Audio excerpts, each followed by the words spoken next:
చేసుకొని కాయగూరలు అమ్మేటువంటి వాళ్ళు, పండ్లు అమ్మేటువంటి వాళ్ళు, మరి పని చేసుకునేటువంటి ప్రతి 90% ఈ కళ్యాణంలో ఉండదు. 10% అంతో ఇంతో ఉన్నటువంటి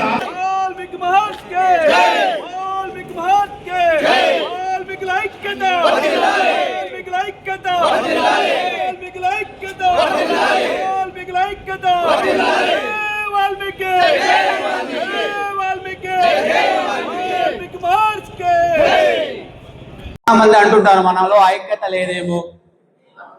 ఐక్యత దండిగా ఉంది సార్.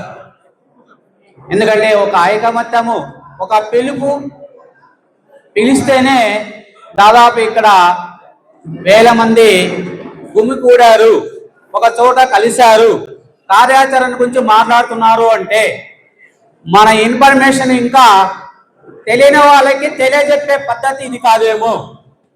ఇంకా మనము ఇంకొంచెం అవేర్ అయి ఖచ్చితంగా ఈ కార్యాచరణ కానీ ఈ ఎస్టీ పునరుద్ధరణ ఫలితాలు ఎలా ఉంటాయనే విషయాన్ని మనం రూట్ లెవెల్ అంటే మనకి వాస్తవంగా గ్రామ స్థాయికి కూడా తీసుకెళ్ళినట్లయితే మనం అనంతపురంలో చేయబోయే ఏదైనా కార్యక్రమానికి నిజంగా చెప్పాలంటే లక్షల సంఖ్యలో వస్తారని నా ఉద్దేశం. కాబట్టి మనం ఇక్కడ ఈ కళ్యాణ్ దుర్గం వాల్మీకి ఎంప్లాయీ అసోసియేషన్ వారికి ప్రత్యేకంగా ధన్యవాదాలు చెప్పాలి. ఎందుకంటే ఒక కార్యక్రమం చేపట్టాలంటే మరి చాలా రిస్క్తో కూడుకున్న పని. మరి ఈ కార్యక్రమాన్ని వాళ్ళ మొదట సమబాధ్యతగా వేసుకొని మరి ఈ కార్యక్రమాన్ని నిలబెట్టినందుకు వాళ్ళకు ప్రత్యేకంగా ధన్యవాదాలు తెలుపుకోవాలి. మరి మన కార్యాచరణ ఏంటి సార్? ఇంతకుముందే ఒకరిద్దరు మన పెద్దలు చెప్పారు. ఎస్టీ సాధన, ఎస్టీ పునరుద్ధరణ అనే అంశాన్ని మనం చేస్తే ఏ విధంగా ఫలితాలు ఉంటాయనేది కొన్ని చెప్పారండి. మరి ఎలా చెప్పాలన్నప్పుడు మనకి మన పక్కనే ఎస్టీ హోదా అనుభవిస్తున్న మన సుగాలి మరి వాళ్ళ యొక్క ప్రస్తావన మనం పోల్చుకున్నట్లయితే మరి మా ఊరు పక్కనే ఒక తాండా ఉంటుంది సార్. మరి వాళ్ళు మేము చదివేటప్పుడు అందరూ కట్టెల మోపులు వేసుకొని జీవనం సాగించేవారు. మరి వాళ్ళు ఒకటే పద్ధతి పెట్టుకున్నారు, మనం కట్టెల మోపులు అమ్ముతాము. మరి వాళ్ళ పిల్లలు చదివించే విధానం ఎలా ఉందంటే ఒక కట్టెల మోపు అమ్మినైనా పిల్లవాడిని చదివిస్తారు, ఒక ఎకరా భూమి అమ్మి అయినా పిల్లవాడిని చదివిస్తారు. కారణం ఏంటంటే ఎస్టీ అనేది వాళ్ళకు రిజర్వేషన్ ఉంది కాబట్టి ఖచ్చితంగా మనకి ఉద్యోగం వస్తుందని ఒక భరోసాతో ఆ రోజు వాళ్ళు చేసినారు. ఈరోజు ప్రతి ఇంటికి ఒక ఇంటికి 4 ఉద్యోగస్తులు ఉన్నారు. సో ఇది ఒక్కటి చాలు మనకి. ఎస్టీ హోదా వస్తే ఎంత మనకి ఉపశమనం ఉంటుందో. సో ఈ విషయాన్ని మనం అందరూ గుర్తుపెట్టుకోవాలి. ఎందుకంటే ఇక్కడికి అందరూ చాలా మంది కొంచెం మరి ఉన్నతమైన వారే ఈ సమావేశానికి వచ్చారు.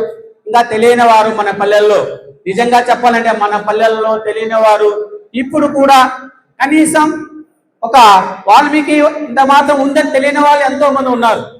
సో మనమందరూ ఉద్యోగస్తులుగా మరి ఎన్నో సౌకర్యాలను అనుభవిస్తున్నాం.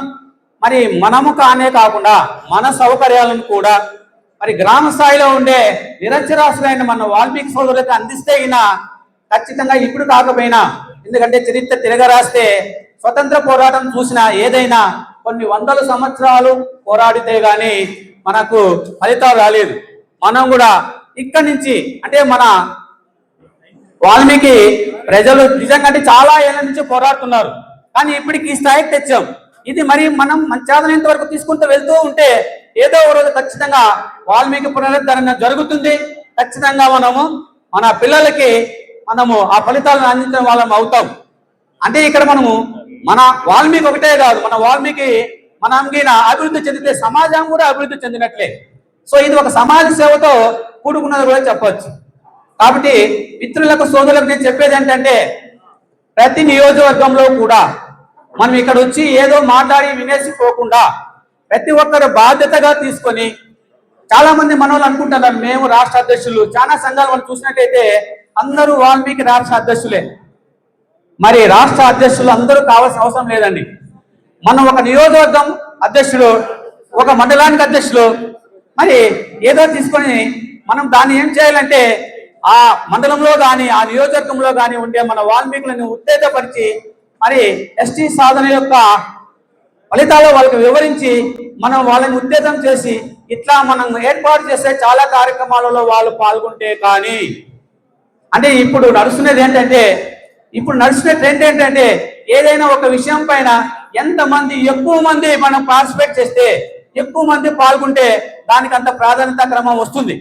సో దాని కాబట్టి ఇక్కడ ఉండే ప్రతి ఒక్కరు కనీసం మీ చుట్టూ ఉండే 10 ఇండ్ల కోసం 10 ఇండ్లకి సో ఈ షష్ఠీ సాధన ఇది మన పరిస్థితి అని చెప్పి వాళ్ళు ఉత్తేజపరిచి చేసినట్లయితే మీకు అదే మీరు చేసిందే సేవ్ అవుతుంది సార్.